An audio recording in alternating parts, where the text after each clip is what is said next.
Hi there. For the next video in these kind of series of videos on various aspects of piano technique, I'm going to focus on something that's actually been requested in one of the comments to one of the videos that I've already made. And that is some hints on the skills of sight reading. Sight reading obviously being when you are playing a piece of music that you haven't seen before.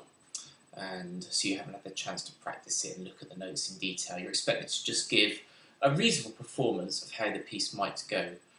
I often think in some ways sight reading is quite similar to learning to read when we start to learn to read at school and things. So initially you start off perhaps learning the very short words, and then gradually hopefully you begin to see patterns. So rather than actually looking at the word the, for example, and looking at each of the three letters, you'll see it and immediately recognise the pattern. And then as you become better at your reading skills, you'll look at longer words, and again you'll recognise the pattern much quicker. I think the same is true with learning to sight read.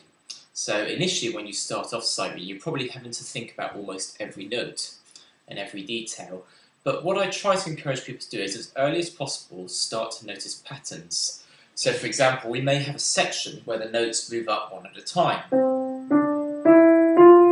And you can see them going up the ladder, up the stave, going line, space, line, space. So you can spot that pattern. Instead of having to read every note, you can read the whole pattern and read a sequence together. You might notice a section where the notes go up, space, space, space, on the alternate spaces on the stave, or line, line, line. And you can get the idea then, the notes go up alternate notes. So hopefully those are some patterns that you can try to spot fairly early on. It's quite a good idea perhaps before you begin a piece of sight reading to go through the piece and look specifically for those types of patterns.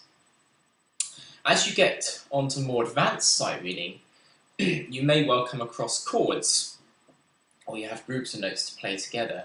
So again, it's another pattern to try to recognise. Initially you'll probably find you're having to look at every single note, but hopefully after a while you can start to recognise, by seeing the patterns on the notes on the music, you can start to recognise that's a C major chord.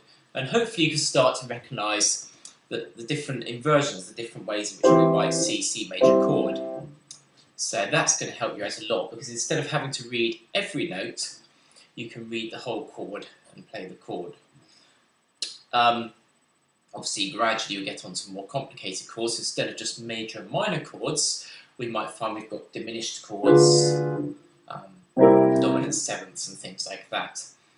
Other patterns to look out for are things like chromatic scales, things like that as well. All these different patterns, all the scales and arpeggios that we work on really are there to help us to be able to play pieces, but also perhaps to help us a little bit with our sight reading skills. Having said all that, I think the key thing with sight reading is not to worry too much if it's not absolutely accurate. Your idea with sight reading is to try to give an idea of how the piece goes, not necessarily to get every note correct.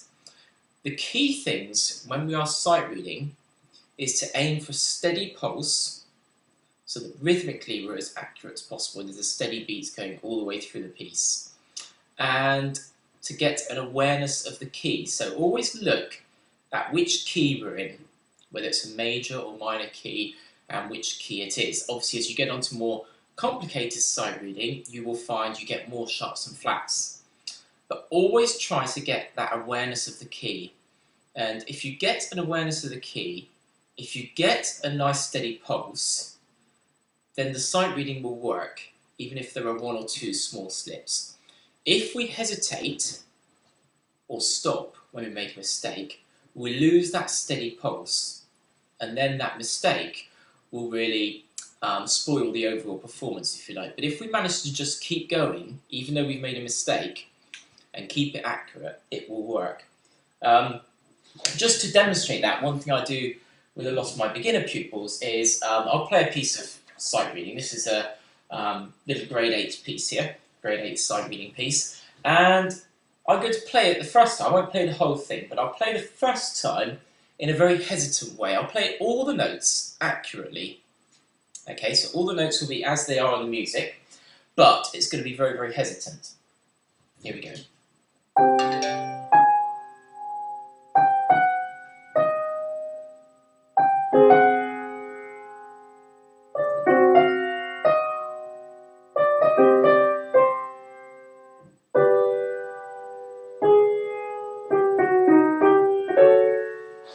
So that's one way of playing it. Everything was accurate, but I was very hesitant. I didn't keep a steady pulse, and I think you'll agree it was quite difficult to listen to that performance and follow what the piece was doing. I'll play the same section. This time, I'm going to keep an absolutely steady pulse all the way through, but I'm going to play deliberately several inaccuracies in the notes. Here we go.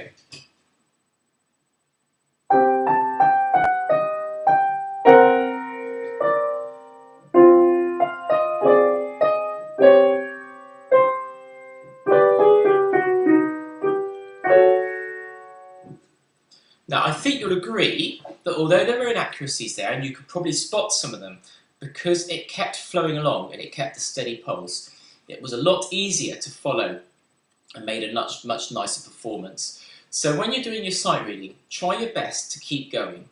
Keep an awareness of the key, your sharps and flats, but try to keep going. It's maybe a good idea to practice with a metronome sometimes when you're sight reading to make yourself keep that steady speed going. And I'm sure if you do that, you'll find the piece will flow along much better. Just a couple of final points. First of all, if you've got a piece of music with a lot of sharps and flats, it's often a better idea to remember what isn't sharp or flat rather than what is sharp or flat. So if you're in B major, for example, you can just remember that all the keys are black keys apart from the B and the E. So that will help you. The second point is don't forget when you're sight reading to be expressive. A lot of people when they're sight reading forget completely about all their expression, all their loud and soft. So they concentrate so much on the notes and the dynamics. Sorry, on the notes and the rhythm. But the dynamics, the expression, are as much part of the performance as anything else. They really will help to bring the performance alive.